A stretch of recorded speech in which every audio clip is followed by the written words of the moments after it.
ماہ رمضان میں حلیم کی ڈیمانڈ بہت زیادہ بڑھ جاتی ہے اور لوگ افطار کے وقت اور افطار کے بعد اس کا استعمال کثرت سے کرتے ہیں۔ رحمت کے کھلے دروازے رمضان آ گیا۔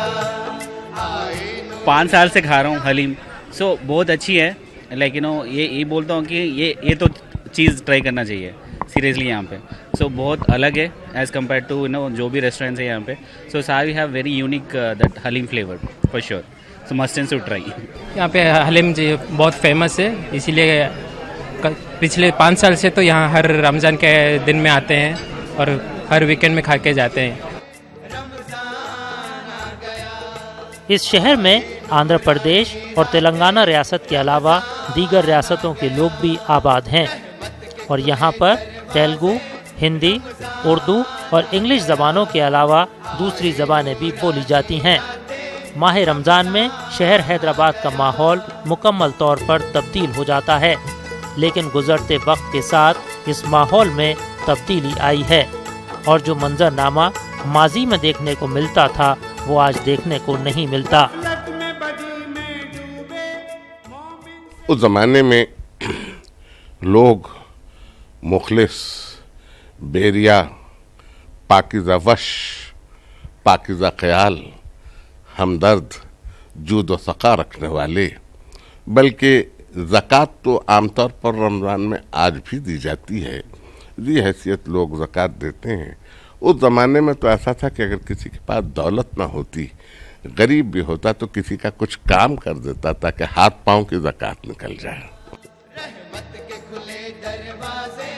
شہر حیدرآباد پہلے ہیرے اور موتی کی تجارت کے لیے کافی مشہور تھا۔ ملک کے دیگر حصوں سے لوگ یہاں آ کر تجارت کیا کرتے تھے۔ وقت بدلا، حالات بدلے اور ساتھ ہی ساتھ یہاں کے رسم و رواج بھی بدلے، مگر آج بھی یہ شہر موتی اور لاکھ کے کڑوں کی وجہ سے اپنا ایک اہم مقام رکھتا ہے۔ دور دراز علاقوں سے اور شہروں سے لوگ یہاں پر خریداری کرنے کے لیے آتے ہیں۔ ماہ رمضان کی رونقیں یہاں پورے آب و تاب کے ساتھ نظر آتی ہیں۔ یہ شہر دوسرے شہروں سے بالکل الگ ہے۔ یہ شہر محبتوں کا شہر ہے اور یہاں کی گنگا جمنی تہذیب، لذیذ غذائیں اور مہمان نوازیاں عالمی شہرت کی حامل ہیں۔ اس کے علاوہ دیگر خصوصیات کی وجہ سے بھی شہر حیدرآباد کو ایک اہم مقام حاصل ہے۔ ناظرین، آپ دیکھ رہے ہیں پروگرام رمضان کی رونقیں اور آج ہم ہیں آپ کے شہر حیدرآباد میں۔ فی الحال یہاں پر وقت ہو چلا ایک چھوٹے سے بریک کا، بریک کے بعد آپ کی خدمت میں پھر حاضر ہوں گے۔ آپ دیکھتے رہیے پروگرام رمضان کی رونقیں، اور آج ہم ہیں آپ کے شہر حیدرآباد میں۔ برکت کا مہینہ، عبادت کا مہینہ، رحمتوں کا مہینہ یعنی کہ رمضان کا مہینہ، یہ وہ مہینہ ہے جس میں قرآن پاک کو نازل کیا گیا۔ یہی وہ مہینہ ہے جس میں روزوں کو فرض کیا گیا۔ فرض نماز کے علاوہ نوافل کی تعداد بڑھ جاتی ہے، جیسے کہ تراویح کی نماز۔ یہ وہ مہینہ ہے جس میں 5 جو طاق راتیں ہیں، اس میں کہا گیا کہ ایک طاق رات ایسی ہے جس میں عبادت کرنے کا ثواب 1000 مہینوں سے افضل ہے، یعنی کہ 83 سال اور 4 مہینے، جو ایک عام انسان کی زندگی سے کہیں زیادہ ہے۔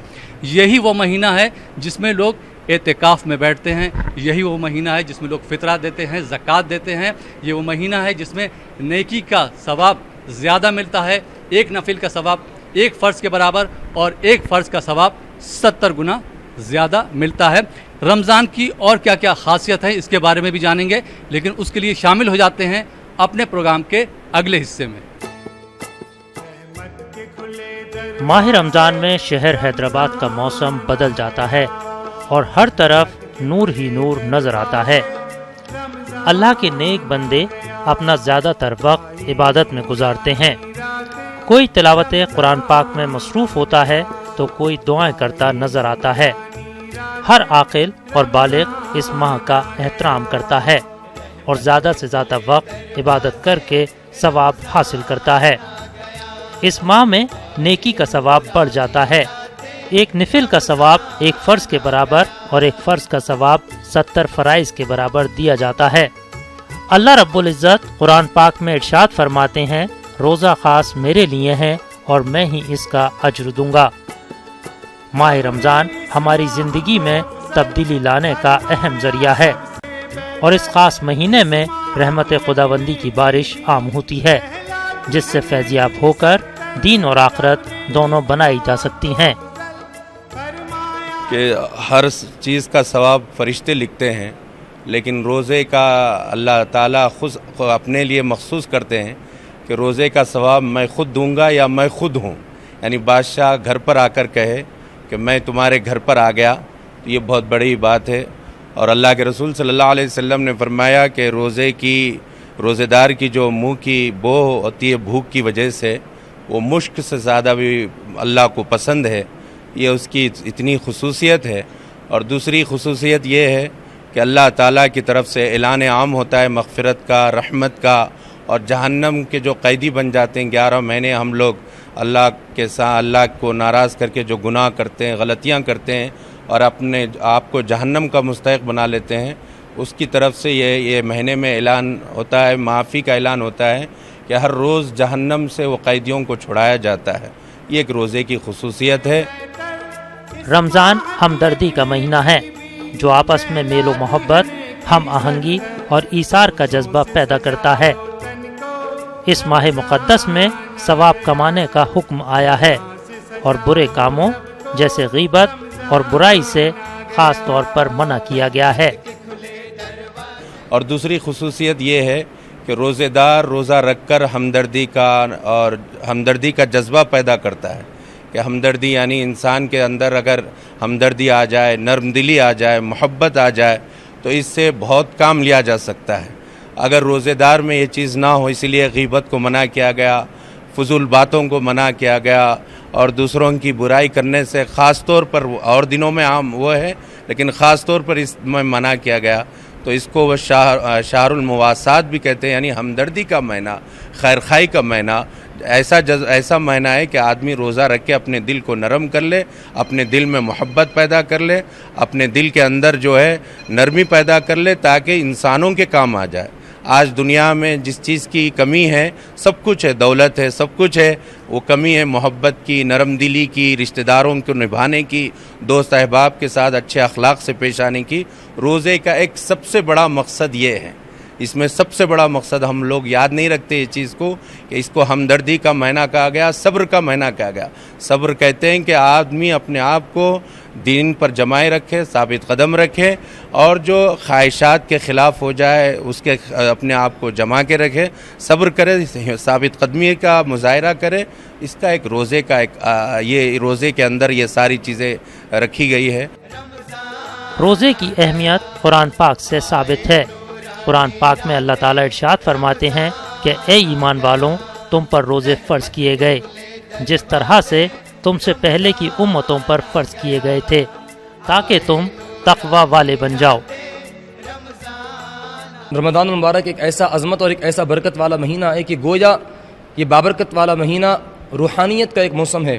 اس مہینے میں اہل اسلام جہاں پر تراویح اور روزوں کا اہتمام کرتے ہیں، جہاں پر دیگر اعمال کے ذریعے سے اپنے مولا کی خوشنودی کو حاصل کرتے ہیں، وہیں پر اس بابرکت مہینے میں اخیر دہے میں اہل اسلام اعتکاف کے ذریعے سے بھی اللہ سبحانہ و تعالیٰ کی رضا کو حاصل کرتے ہیں۔ ایک ایسا برکت والا عمل ہے کہ قرآن مجید میں اللہ سبحانہ و تعالیٰ نے اس کا ذکر فرمایا، اور احادیث مبارکہ کے ذریعے سے حضور پاک علیہ الصلوۃ والسلام نے اس کی فضیلت کو بیان کیا۔ حضرت عائشہ صدیقہ رضی اللہ عنہ فرماتی ہے کہ حضور پاک علیہ الصلوۃ والسلام ماہ رمضان المبارک کے آخر دہے میں اعتکاف فرماتے تھے، یہاں تک کہ حضور پاک علیہ الصلوۃ والسلام کا وصال مبارک ہوا تو سرکار دو عالم علیہ الصلوۃ والسلام نے اپنے وصال مبارکہ تک اس بابرکت عمل کا اہتمام ایسا فرمایا، اس کے ذریعے سے امت کو اس کی اہمیت اور اس کی فضیلت کا اعلان کیا۔ اور حاضرین محترم، یہی نہیں دوستو، بلکہ حضور پاک علیہ الصلوۃ والسلام نے اس کی فضیلت کو یہاں تک بیان کیا کہ آقا فرماتے ہیں کہ جو شخص رمضان المبارک کے مہینے میں ہو یا پھر کسی عام دن ہو، کسی ایک دن بھی اگر اللہ سبحانہ و تعالیٰ کی رضا اور خوشنودی کے ذریعے سے اعتکاف کرتا ہے تو اللہ تعالیٰ اس کے اور جہنم کے درمیان 3 خندقوں کا فاصلہ کر دیتا ہے، اور ہر خندق کی مسافت آسمان اور زمین کی درمیانی مسافت سے بھی زیادہ ہوتی ہے فرمایا۔ ماہ رمضان میں کئی مساجد میں باقاعدہ طور پر سحر و افطار کا انتظام کیا جاتا ہے۔ ونستھلی پورم میں واقع مسجد محی الدین میں بھی آخری عشرے میں تقریباً 350 روزہ داروں کے لیے سحری کا خاص انتظام کیا جاتا ہے۔ ہر دن سحری کا بھی انتظام ہو رہا ہے یہاں پہ. تو سحری میں بھی ہم 300 سے 350 لوگوں کے لیے سحری یہاں پہ چلتے رہتی ہے انشاءاللہ الحمدللہ. ڈیلی کا آخری عشرہ جو بھی ہے اتنا تک. ہاں آخری عشرہ میں روزداروں کے لیے سحر کا انتظام کرتے اور ہر دن الحمدللہ ہر سال سے تقریباً 15-20 سال سے ہم ایسے ہی انتظام چلاتے جا رہے ہیں.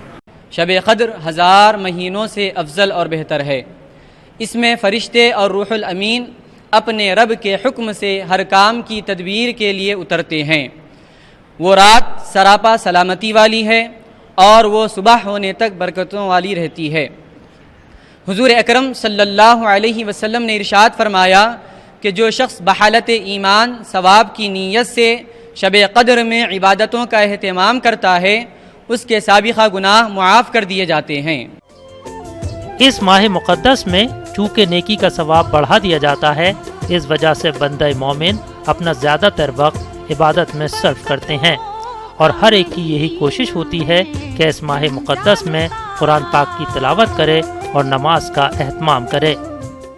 صدقہ فطر دینے کا بہترین وقت نماز عید کے لیے عیدگاہ جانے سے پہلے ہے، جاتے ہوئے صدقہ فطر دینا ہے.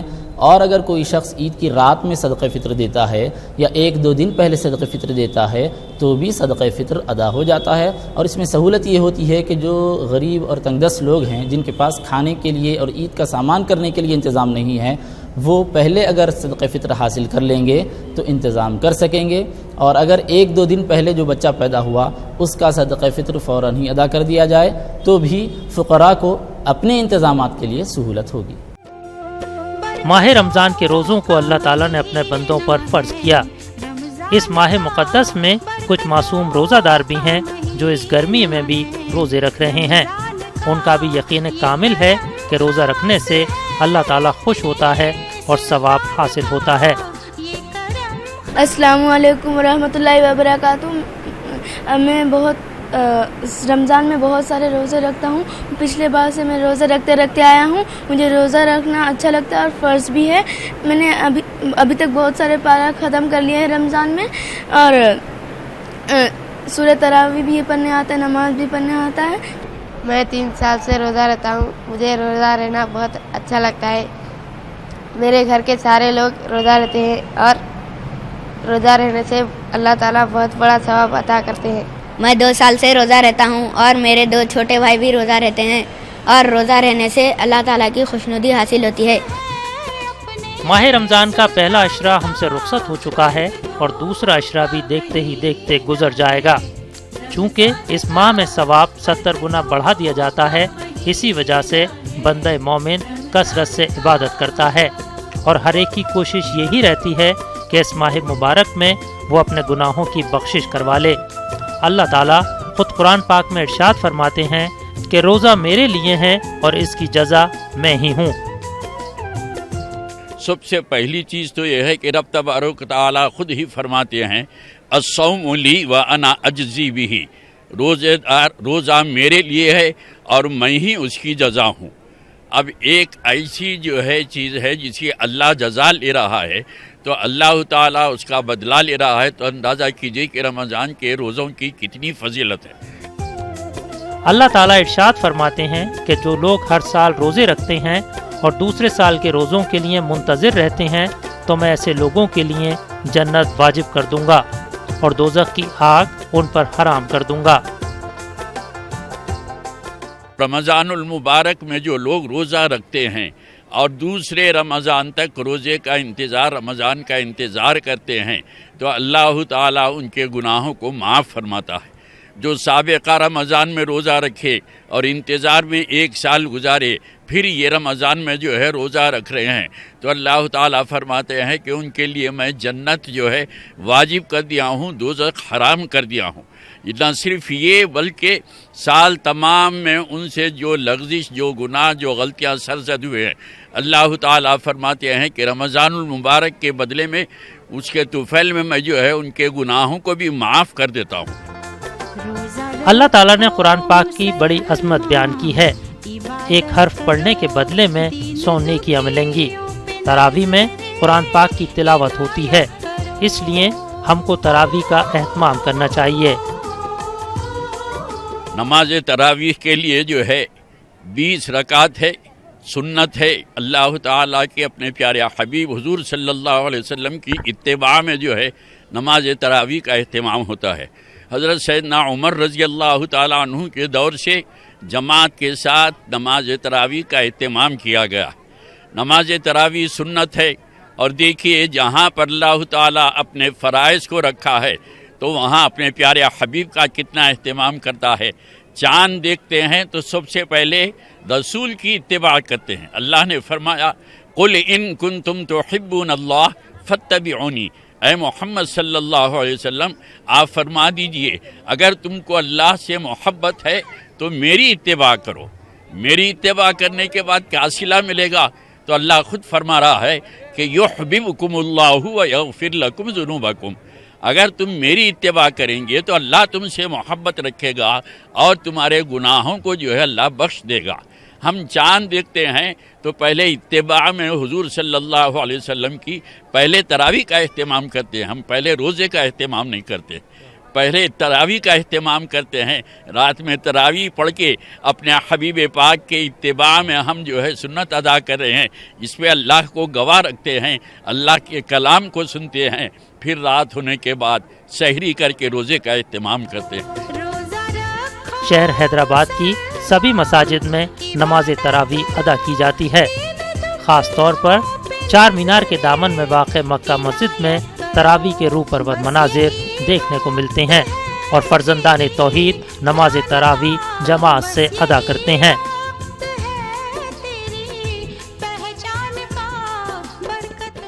تو ناظرین، یہ تھا ہمارا پروگرام رمضان کی رونقیں۔ مجھے امید ہے کہ پروگرام آپ کو پسند آیا ہوگا۔ فی الحال یہ پروگرام اب یہیں پہ ختم ہوتا ہے، لیکن جاتے جاتے آپ کو ایک دو انفارمیشن اور دینا چاہوں گا کہ ہمارا ایک دوسرا پروگرام آتا ہے سحری ٹائم، روزانہ سحر کے وقت 3 بجے۔ یہ پروگرام آپ دیکھ سکتے ہیں اور پروگرام کا حصہ بن سکتے ہیں۔ اس کے علاوہ ایک ہمارا دوسرا پروگرام آتا ہے افطار ٹائم، جس کو آپ شام 5 بجے دیکھ سکتے ہیں۔ یہ پروگرام ہندوستان کے مختلف اسٹوڈیو سے دکھایا جاتا ہے۔ فی الحال یہ پروگرام یہیں پہ ختم ہوتا ہے۔ اسی کے ساتھ اپنے دوست احمد رائل پاشا کو اور کیمرامین راجو کو شہر حیدرآباد سے اجازت دیجیے، اور آپ دیکھتے رہیے نیوز 18 اردو۔